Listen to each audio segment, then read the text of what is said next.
We have a brand new Dragon Ball Kakumei chapter. This one is going to be bittersweet because it is following the defeat of Ultra Instinct Vegeta against the God of Destruction, the Venerable Heir.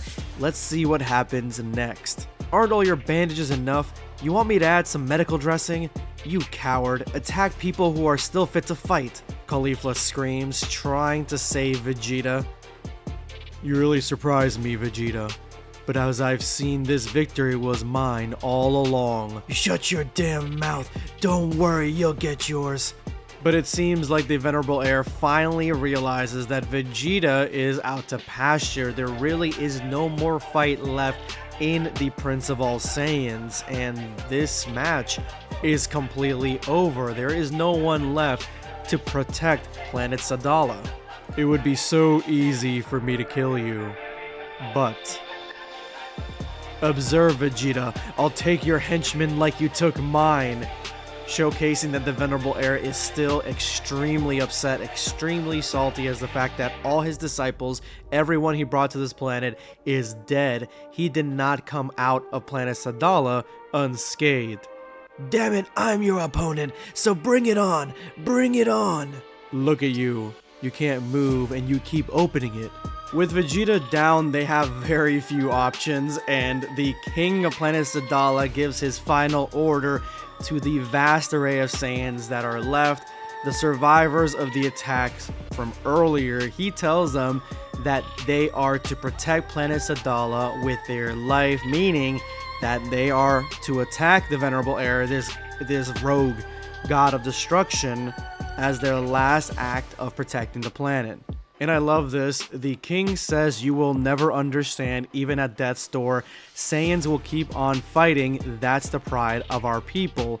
And then the Venerable Heir says, what an honor. Will you give it your all? I can't wait. He does like the little salute from Attack on Titan. I love it. So this seems to be the final climax of this arc.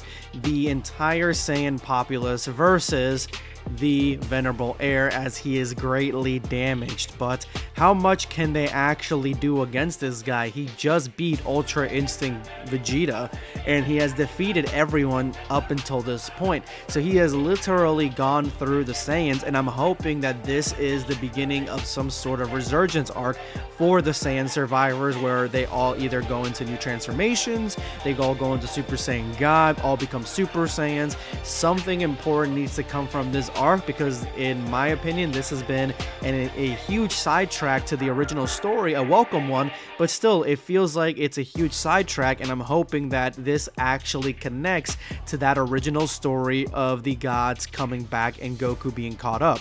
And as always, Vegeta has no faith in these guys. He's like, tell them to run away, but like, where are they going to go, Vegeta? They can't go anywhere. He can destroy the entire planet if he really wanted to, relatively easily, so they can't really do anything besides fight, and that's what Saiyans do. So honestly, this kind of writing right here is a little bit upsetting to me, because Vegeta being the king, the prince of all Saiyans, and all this stuff, even though he understands that, you know, the Venerable Heir is extremely powerful, Vegeta up to this point should also understand the pride of the Saiyans, although there is no granola arc prior to this where he kind of relearns that lesson, so maybe he hasn't learned it yet.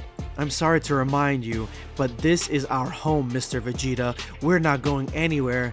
You're all going to die. You're no match for him. In that case, hurry up and get over it. Great, Cabba. Come on, come on, Cabba.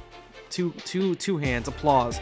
Vegeta, you could do better, man. You need to be written better. I can't stand this, like, whiny Vegeta, the way that he's portrayed. I can't stand it in this. I can't stand it when he was in the Dragon Ball manga doing it. I'm glad that granola arc happened, because that's the best thing to happen, where Vegeta shouldn't be like that anymore. Now, the Venerable Heir wastes no time and attacks Cabba, like literally closes in right to destroy him, to kill him right away. Again, Venerable Heir is on a completely different level. Cabba can only go to probably Super Saiyan 2. So, Cabba's easy pickings, but another Saiyan actually blocks Cabba, moving him out of the way and taking the brunt of the hit. Using the weapon that the Venerable Heir just attacked him with to hold him in place, Caulifla comes in with a blast, but the blast does nothing to the Venerable Heir, as he ends up just splicing the arm in two of this random Saiyan. But this is the great war for Saiyan salvation here. This is the last stand of all the Saiyans in Universe 6 as they all come in to attack the Venerable Heir all at once. It's a complete what if, like all the Saiyans decided to attack Beerus all at once, like every single Saiyan in existence. Honestly, it wouldn't really matter with how powerful these guys are, but again, the Venerable Heir has been weakened to an extent, but it'll be surprising to see if he could be overwhelmed by the Saiyans at all, to be honest with you.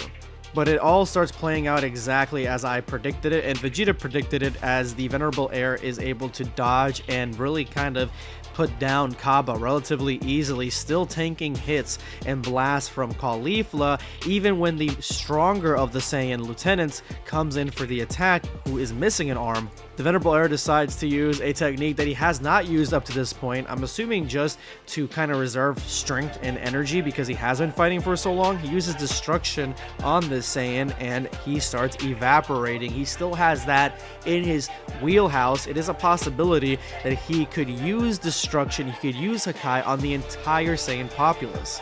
Seeing this destruction, Cabba jumps in again, and honestly, the entire focus on Cabba is either going to be for Cabba to transform into something beyond what he is now, or for him and his death to mean something to Vegeta, where Vegeta will transform. Either way, Cabba stands no chance, and as the Venerable Heir attempts to do Hakai again, though, Hakai lands on Cabba's vest, and Cabba just kind of throws it off, and I guess that's how Hakai works.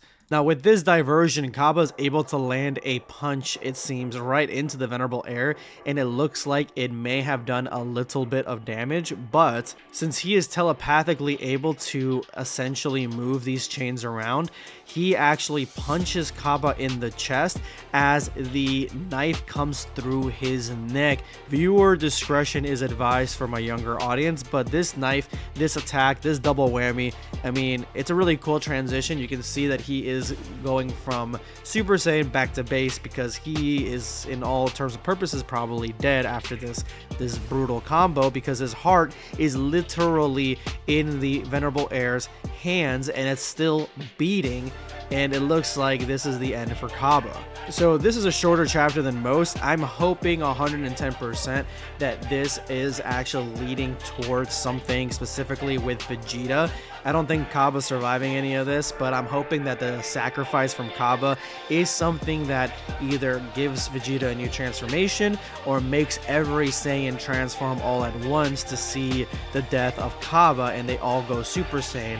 Either way, it's going to be tough to believe that Super Saiyans can, even like 1,000 of them, can defeat him, can defeat the Venerable Heir. I mean, defeating a god of destruction is a completely different level, so I'm wondering what's going to happen there, and what's going to happen once inevitably the Venerable Heir is defeated. Is this going to go back to the original the original plan, the original storyline, or have we diverted from that and we're kind of like going off into our own little side missions?